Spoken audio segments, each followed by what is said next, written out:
Por favor, e abra sua Bíblia no livro de Gálatas, Epístola aos Gálatas, no capítulo 3. Epístola aos Gálatas, no capítulo 3. Nós vimos na semana passada como o apóstolo São Paulo, logo depois de repreender aquela igreja por estar abandonando o Evangelho, voltando-se, tentando achar a salvação na circuncisão ou em qualquer outra forma de judaísmo, ele usa o exemplo de Abraão, como ele faz também aos romanos, ele faz da mesma maneira aqui, e ele mostra em Abraão como Abraão recebeu a salvação, como ele foi salvo porque ele creu no Senhor. E então ele vai mostrar de uma maneira extraordinária esse texto tão especial, e eu espero que você memorize esses versículos maravilhosos, preciosos do versículo 13. Olha o capítulo 3, versículo 13. Cristo nos resgatou da maldição da lei, fazendo-se Ele mesmo maldição em nosso lugar, como está escrito: maldito de Deus todo aquele que é pendurado no madeiro, para que a bênção de Abraão, aquela promessa maravilhosa de que em ti serão abençoadas todas as famílias da terra, para que a bênção de Abraão repousasse ou chegasse até os gentios em Cristo Jesus, a fim de que recebêssemos o Espírito prometido. Memorize, irmão amado, esses versículos. Esses versículos são o fundamento do Evangelho. Esses versículos mostram que toda maldição, e como Paulo vai dizer em Romanos capítulo 8, versículo 1, toda condenação acabaram em Cristo Jesus. Como alguém faz uma campanha ou uma oração para quebrar a maldição? Não faz o mínimo sentido. Olha o nosso texto: Cristo nos resgatou da maldição da lei. A partir do momento que você foi salvo, meu amado irmão, a partir do momento que você está em Cristo, querido irmão, todas as maldições da sua vida, todos os pecados que você cometeu e todos os pecados que você ainda cometerá, todos os pecados e toda maldição caíram sobre Cristo. Nenhuma condenação há para aqueles que estão em Cristo. Você foi justificado no momento que você foi salvo, que sua vida foi resgatada por Cristo, que Ele te salvou. Você foi feito justo, inocente diante de Deus. Acabou. A partir daquele momento, Deus imputou sobre você, colocou sobre você toda a justiça, santidade e perfeição de Cristo, e todas as suas culpas, maldições caíram sobre Cristo no madeiro. Pronto, você está justificado. O juiz bateu o martelo e diz: esse é inocente, não vejo nenhum crime sobre ele, não tem nenhum pecado sobre ele, não tem nenhuma maldição sobre ele, o diabo não tem mais as mãos sobre ele, a morte não pode mais vencer essa pessoa, o pecado não tem mais controle sobre ele. Ele está justificado. Como alguém faz campanha para quebrar maldições? Olha, nós precisamos orar para quebrar as maldições da sua vida. Você acha que o Zé aqui vai quebrar alguma maldição na sua vida? Se o sangue de Jesus não quebrou, você acha que a oração de que homem vai poder quebrar? Se Jesus, se o próprio Filho de Deus não conseguir quebrar as maldições da sua vida, você acha que alguém vai poder fazer isso? Ele enfrentou o diabo, ele enfrentou o pecado, ele enfrentou a morte, ele enfrentou o inferno, ele enfrentou os demônios, ele enfrentou o mundo, ele morreu e ressuscitou, meu amado irmão, e venceu por mim e por você. Esse é o Evangelho. Cristo nos resgatou da maldição da lei. Você não tem que ter medo de olho gordo, você não tem que ter medo de mal olhado, você não tem que ter medo de inveja, Você não tem que ter medo de demônios, você não tem que ter medo da morte, você não tem que ter medo de feitiçaria, você não tem que ter medo de macumba, você não tem que ter medo de nada. Por quê? Porque Cristo resgatou você da maldição. Acabou. Acabou. Se Deus é por nós, quem vai ser contra nós? Se Ele está conosco, se o Espírito dele agora, por causa do sangue de Jesus, habita em nós, do que teremos medo, meus irmãos? Jesus Cristo, irmão, esse é o Evangelho. As pessoas estão vivendo um sub-evangelho, estão vivendo um evangelho desnutrido, humanizado, de eu opero a minha salvação. Não, Ele fez tudo, Ele acabou com tudo naquela cruz, quando Ele disse está consumado. Acabou toda a maldição, todo o poder do diabo na sua vida. Acabou. Você não precisa mais ter medo de nada. O Evangelho é o que Paulo disse, graças a Deus, que sempre nos conduz em triunfo, não de vez em quando. E Paulo está preso quando diz isso. Paulo está preso na pior prisão do mundo, e ele diz, graças a Deus que sempre nos conduz em triunfo. Não importam as lutas, as dificuldades, os problemas, as enfermidades, as injustiças, nada importa. Deus está te conduzindo em triunfo. Não tire os olhos do teu Senhor, não tire os olhos do Evangelho. Coloque os seus olhos em Cristo Jesus. Se você tem Cristo, você tem tudo. Você tem tudo. Você tem tudo. Cada fio de cabelo da tua cabeça, cristão, nenhum deles se perderá. Nenhum deles se perderá. O Senhor está cuidando de cada um de nós. E aquele que fez a promessa é fiel. E então ele vai entrar agora no versículo 15, em um argumento. Ele vai fazer um contraste, uma comparação.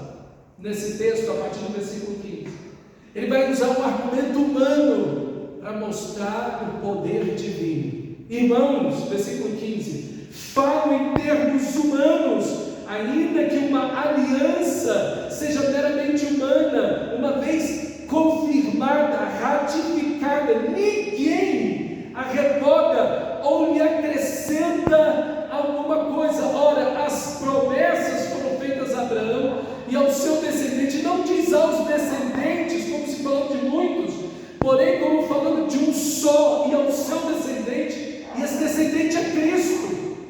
E digo isso, uma aliança já anteriormente confirmada por Deus não pode ser revogada pela lei que veio 430 anos depois, a ponto de anular a promessa. Porque se a herança provém da lei, já não decorre da promessa, mas foi pela promessa que Deus concedeu gratuitamente a Abraão. Imagine se alguém faz um testamento, e é esse o argumento do apóstolo aqui. Alguém foi lá e fez um testamento, ele está usando as leis da época, as leis romanas e gregas que regiam o mundo na época, especialmente as leis romanas. Se alguém fizesse um testamento lá e assinasse, levasse para o cartório, para as autoridades da época, e lá aquilo fosse carimbado e selado, a partir daquele momento, aquele documento está válido diante da sociedade. É muito parecido com o que nós temos hoje. Aquilo está válido diante da sociedade. E uma vez válido diante da sociedade, ninguém pode anular aquilo. Ninguém pode anular aquilo. E haviam até algumas restrições para até aquele que mesmo fez o testamento não pudesse fazer certas mudanças ali. Então, é algo muito sério. A pessoa não podia fazer aquilo brincando. A pessoa não podia chegar lá, não, agora eu vou pôr, agora eu não vou pôr, não, agora eu vou fazer, não vou fazer, anula esse e põe esse no lugar. Não podia. A gente até pode hoje fazer algumas coisas assim, mas nessa época não se podia fazer, especialmente, e haviam cláusulas muito especiais, principalmente quando haviam filhos adotivos, porque quando o filho é natural, ele naturalmente recebe a herança do pai, mas quando o filho é adotivo, ele tinha que ter mais segurança. Uma vez adotado, tinha que ter mais segurança jurídica, para que a herança prometida para ele também. Então havia cláusulas especiais para os filhos adotados. Você não foi adotado por Deus? Você não recebeu o espírito de adoção? Existem cláusulas diante de Deus especiais que dizem respeito à sua vida, irmão amado, para que você não perca a sua salvação. Que coisa! Como Deus tem um cuidado com a gente. Agora, se alguém chegar lá e quer fazer isso, ele é um mau caráter, ele é um mentiroso, ele é fraudulento, e ele não pode, a própria lei está dizendo para ele que ele não pode. E aí então, se um homem não pode agir assim, você acha que Deus vai agir assim? Esse é o argumento de Paulo. O argumento de Paulo é: o que veio primeiro, a promessa ou a lei de Moisés? A aliança ou a lei de Moisés? A aliança, a promessa. Em Gênesis capítulo 12, Deus chama Abraão de Ur dos Caldeus e faz uma aliança com ele, faz uma promessa com ele. Aliança e promessa são intercambiáveis, é a mesma coisa, ok? Deus falou, ele prometeu, ele jurou por ele mesmo. Isso é uma aliança. Deus, ele falou, o que Deus fala é a verdade. Deus não volta atrás, ele não recua, ele é fiel no que ele diz. Deus não fala impensadamente, ele não promete uma coisa e diz assim: não, calma, eu mudei de ideia. Não, se Deus prometeu algo, ele vai cumprir. E se Deus fez uma aliança com Abraão, ele vai cumprir aquilo. E foi exatamente o que Deus fez. Fez uma aliança com Abraão, mas fez uma aliança com seu filho Jesus, com o seu descendente, que é Cristo, como está aí no versículo 16. A promessa foi feita a Abraão e ao seu filho, ao seu descendente, que é Cristo.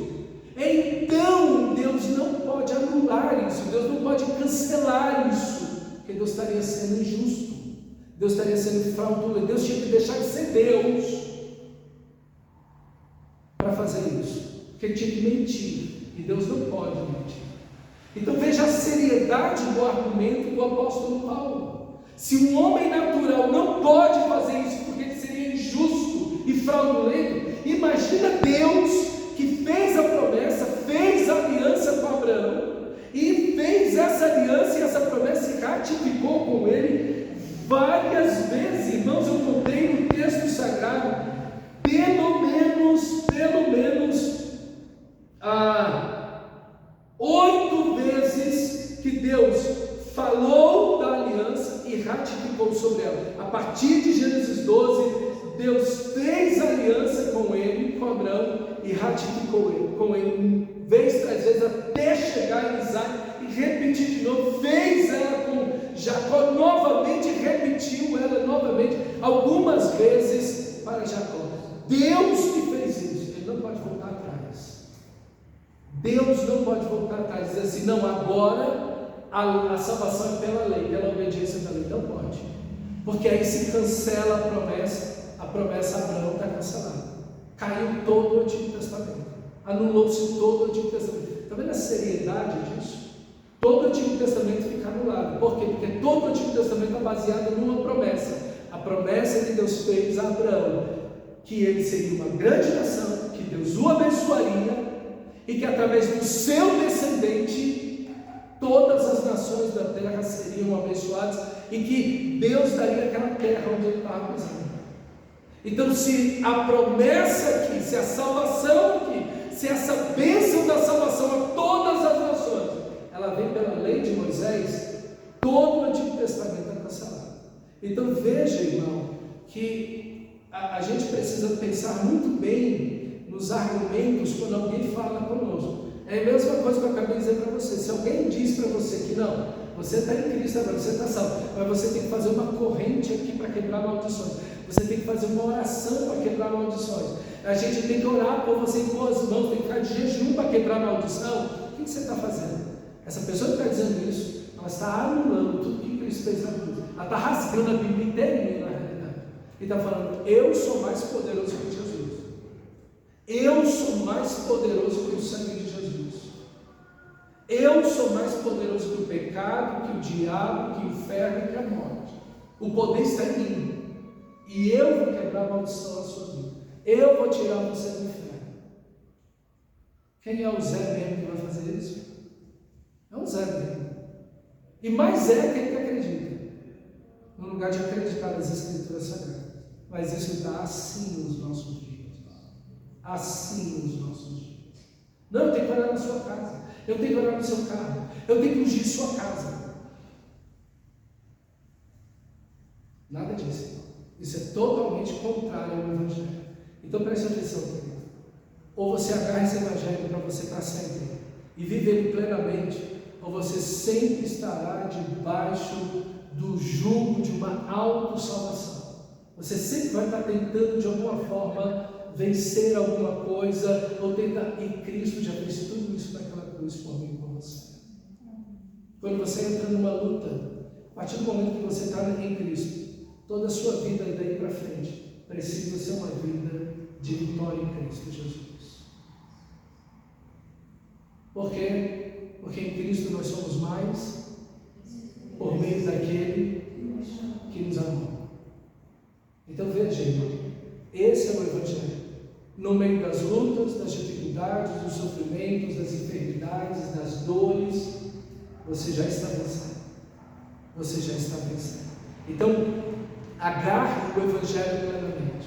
Se a promessa e a salvação é pela lei de Moisés, cancela-se todo o Antigo Testamento.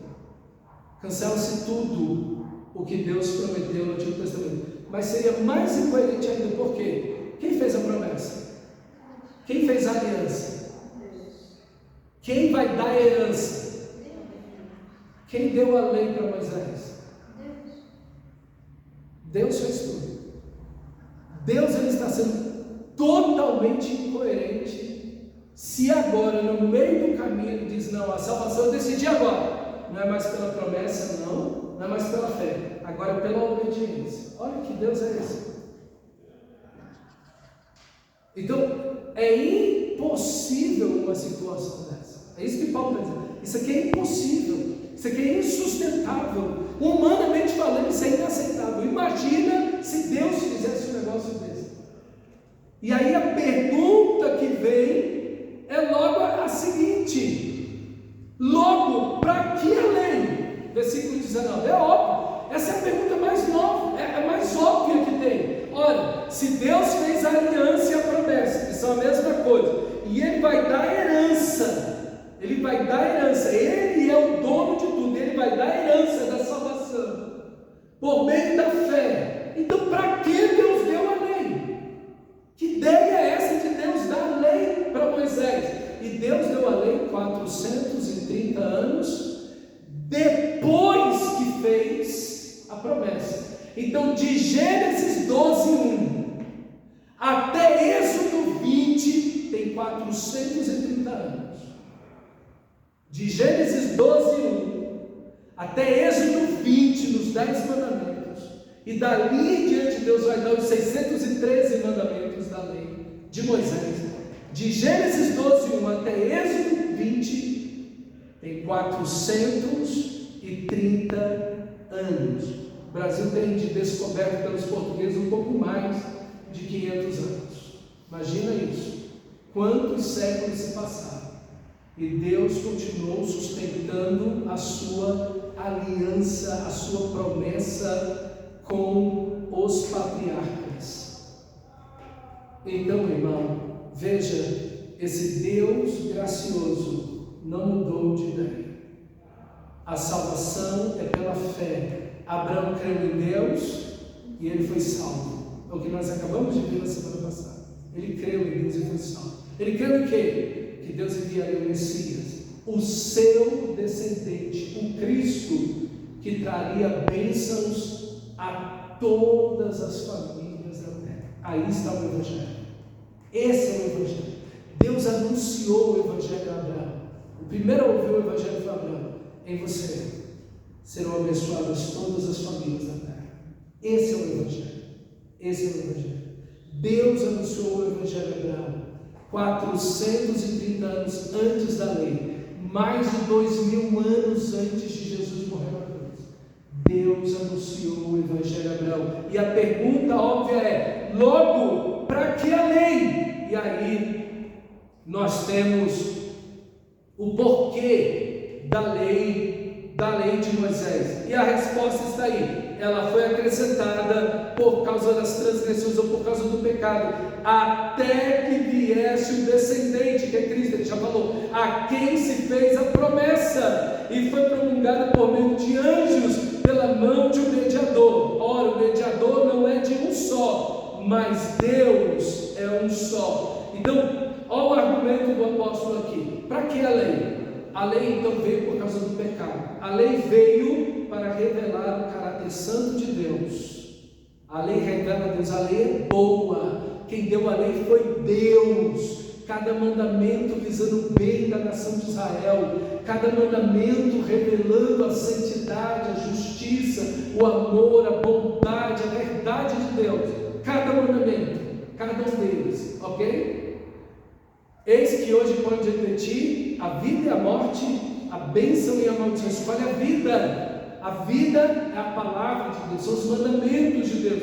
Então, toda a lei revela o caráter santo de Deus, e Deus é o antagonista do pecado. Deus é o oposto exato do pecado.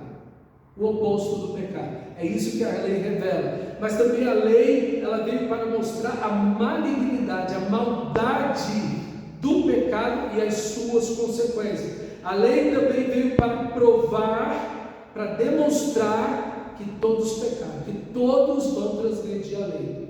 A lei veio para punir o pecado. A lei veio para punir o pecado. Por isso que a punição da lei, quando alguém peca, a lei também revela a necessidade da morte de um sacrifício perfeito, de um sacrifício de um Cordeiro de Deus para tirar o pecado do mundo. A lei, ela veio para revelar a vontade de Deus, sua justiça diante do reino das trevas e do pecado. A lei veio para mostrar que mesmo diante da melhor lei dada pelo próprio Deus, entregue pelos seus anjos, como está dizendo aqui, essa lei foi entregue por anjos, ainda que seja a melhor lei, como Paulo vai dizer, a lei é santa, justa, boa e espiritual. O ser humano não consegue ser salvo pela lei. O problema não é a lei, o problema sou eu sou o pecador. O problema está conosco. A lei veio, ela foi um guardião. Olha o versículo 24, deixa eu seguir, versículo 24, ele vai dizer que a lei é um guardião para proteger Israel do quê? Da idolatria, do misticismo, da imoralidade, ok? Da injustiça, da autossalvação.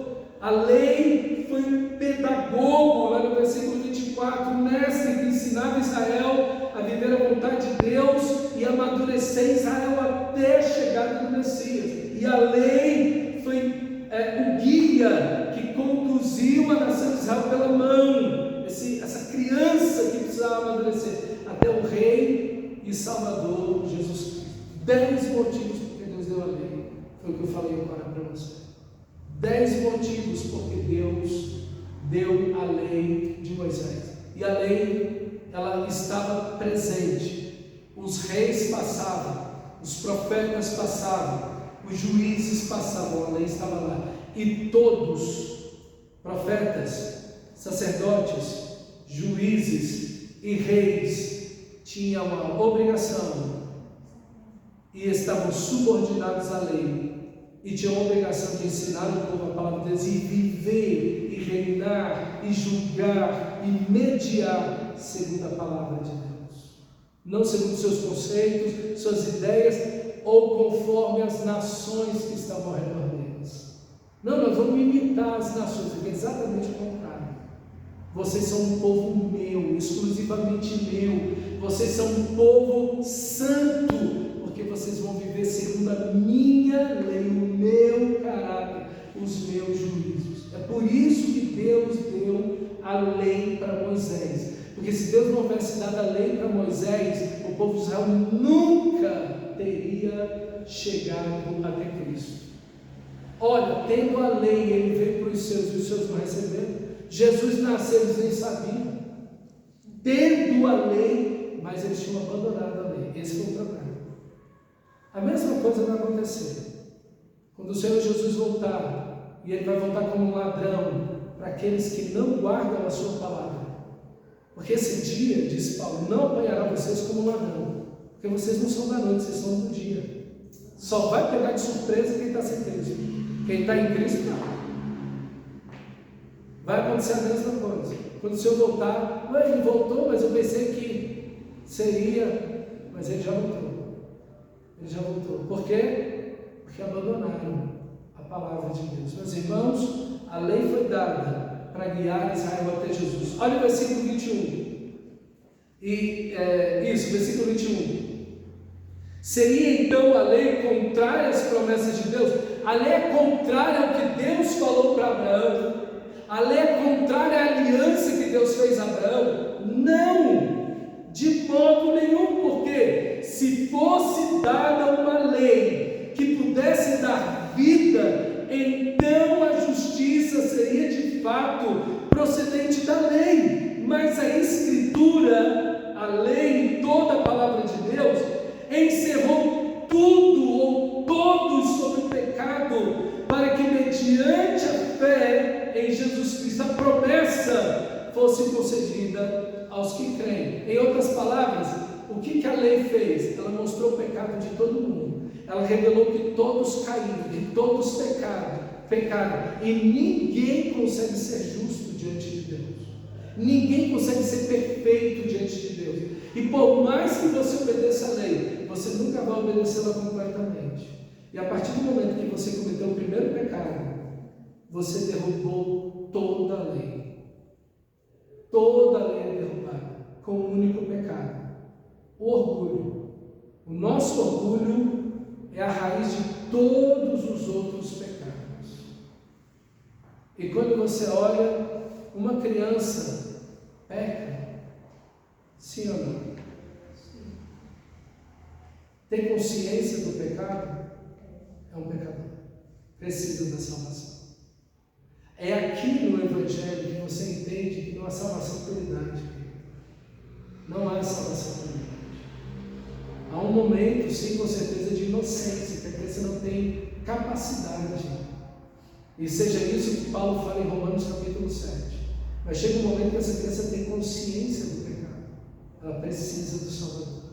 Ela precisa do Salvador. Por isso que no domingo eu estava falando do dia das mães, que as mães tão cedo, mães piedosas, oravam com seus filhos ainda bebê no colo, para dizer para eles: olha, você precisa de salvação. Deus salva o meu filho.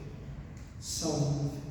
Por isso, queridos, porque a transgressão da lei, o pecado, leva à morte. É isso. Cada sacrifício que era feito na lei mostrava que o salário do pecado, a recompensa do pecado, o resultado do pecado é a morte.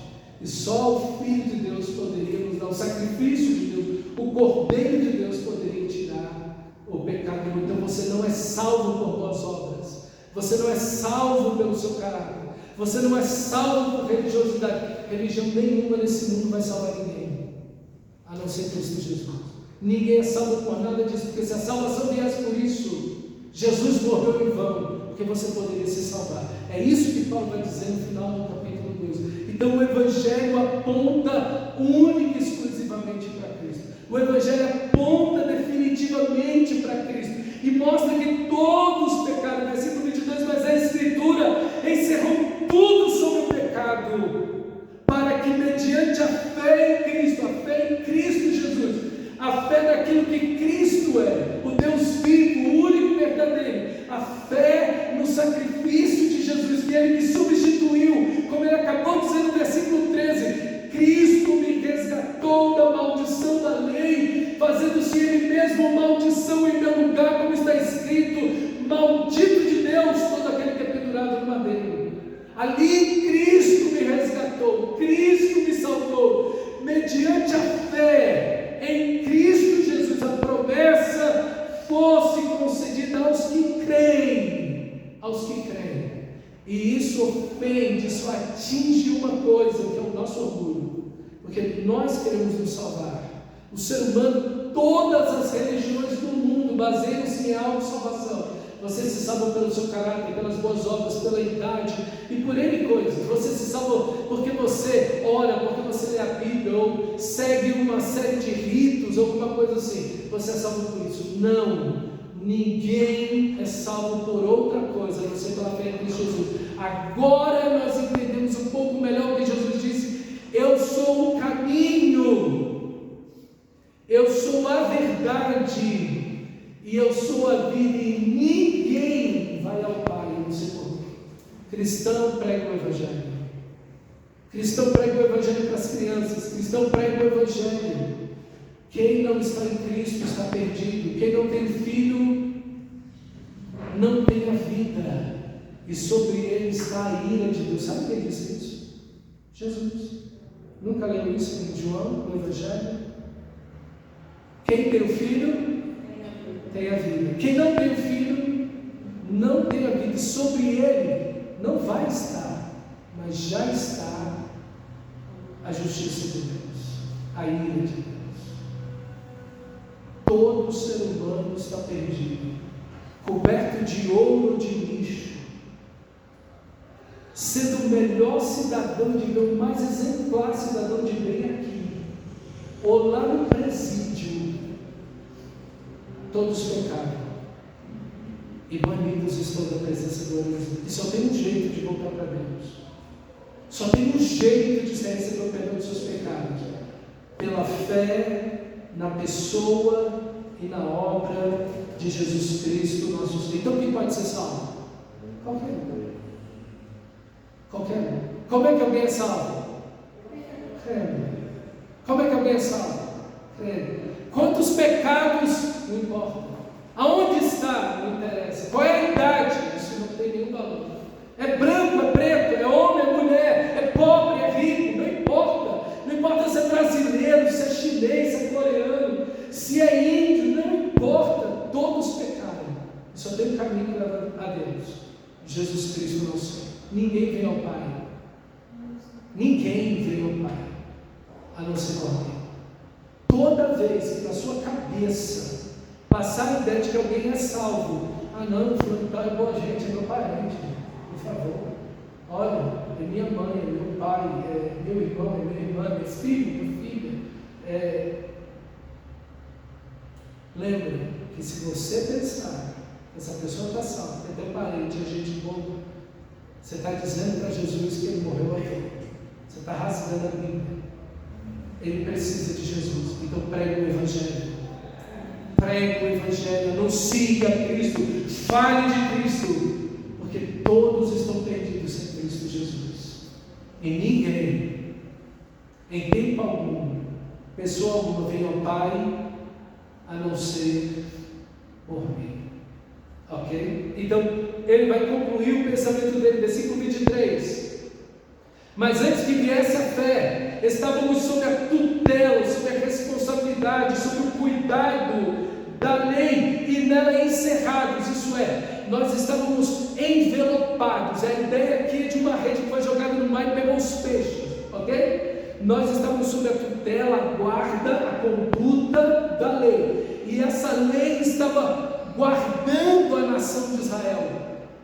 Para quê? Para levar essa nação até Cristo, e nela encerrados para essa fé que no futuro haveria de ser revelada em Cristo Jesus, de maneira que a lei se tornou o nosso guardião para nos conduzir a Cristo. A lei foi esse guardião, esse protetor, aquele que nos guardou, que guardou a nação de Israel até levar eles a Cristo Jesus, a fim de que fossem justificados pela promessa, pela fé, igual Abraão. Abraão creu em Deus e ele foi salvo. Mas agora veio a fé, Jesus morreu, ele veio, encarnou-se, fez carne, habitou entre nós, morreu naquela cruz e ressuscitou. Mas agora, versículo 25, que veio a fé, já não estamos mais, já não pertencemos mais subordinados, permanecemos mais